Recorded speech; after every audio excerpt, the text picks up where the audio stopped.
Welcome to Financials with How. It's a joy, as always, to be together with you as we continue on the Making Wealth series and focus on Women of Wealth.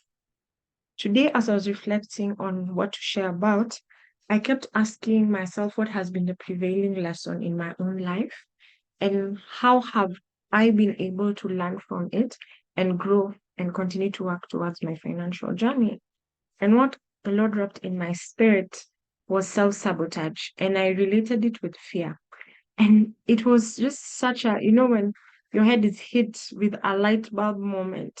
And I realized how so many of us women walk in the place of self-sabotage. We walk in the place of fear. And I've mentioned it before in some of our lessons, and I'd like us to stay there for a bit and see how much power God has given us through His word and the instruction to walk out of that place, to stop holding ourselves back and to come into who He has called us to be. Our reading is from 2 Timothy, from chapter 1, and this is verse 7. For God has not given us a spirit of fear, but of power and of love and of a sound mind. Now, the full context of this reading is Paul writing to his spiritual son, Timothy, whom he had left to lead one of the churches he had set up. So Paul was apostle, setting up churches and moving.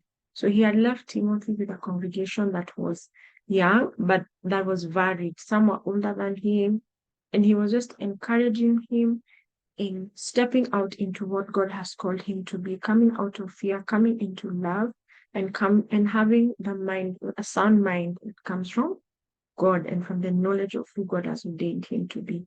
And that's the same place I'd encourage us today.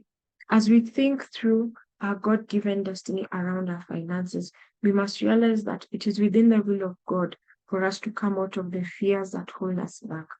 It is within the will of God for us to walk in love for ourselves and for others concerning our finances. It is the will of God for us to make the right decisions concerning our finances. And self-sabotage looks like the voice that tells us in our head, maybe I can't make this investment. The voice that tells us in our head, maybe I'm not the right person to take this job. The voice that tells us in our head, this business is too difficult. What I need to put into it is so much, I can't do it. Or it's a voice that a door is open for us and we stand firmly at the entrance and refuse to come in. We do everything possible to keep ourselves away from that opportunity instead of moving towards it.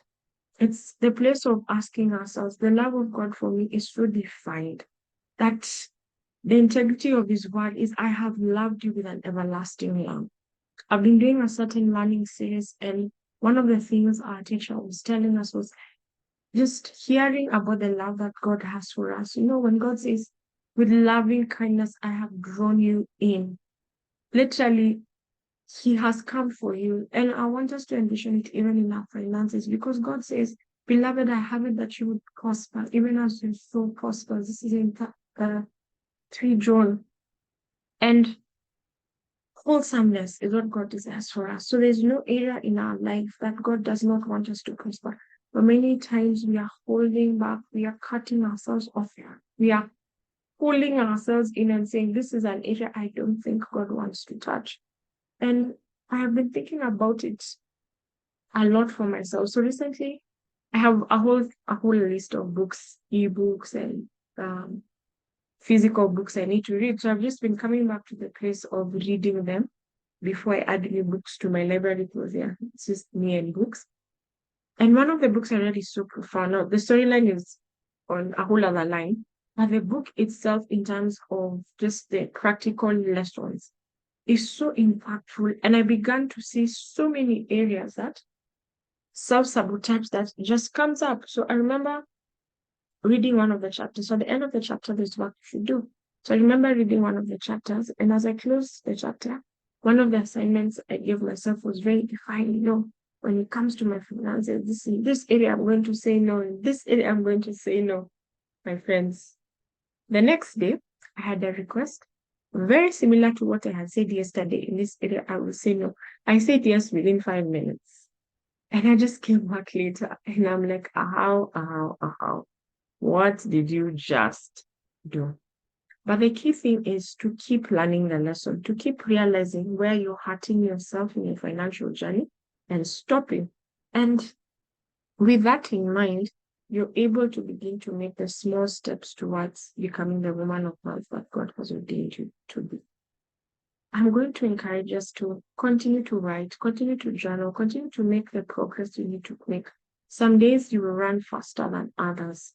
Some days will be so slow you feel you're running on negative. But the important thing is to keep on the journey. I'm so grateful that God is allowing me to learn these lessons and share.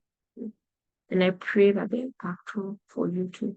As you say goodbye to fear and say hello to love, say hello to a sound mind and the fullness of who God has called you to be as a woman of worth. It's been great speaking to you. I'm looking forward to the next. It's a how.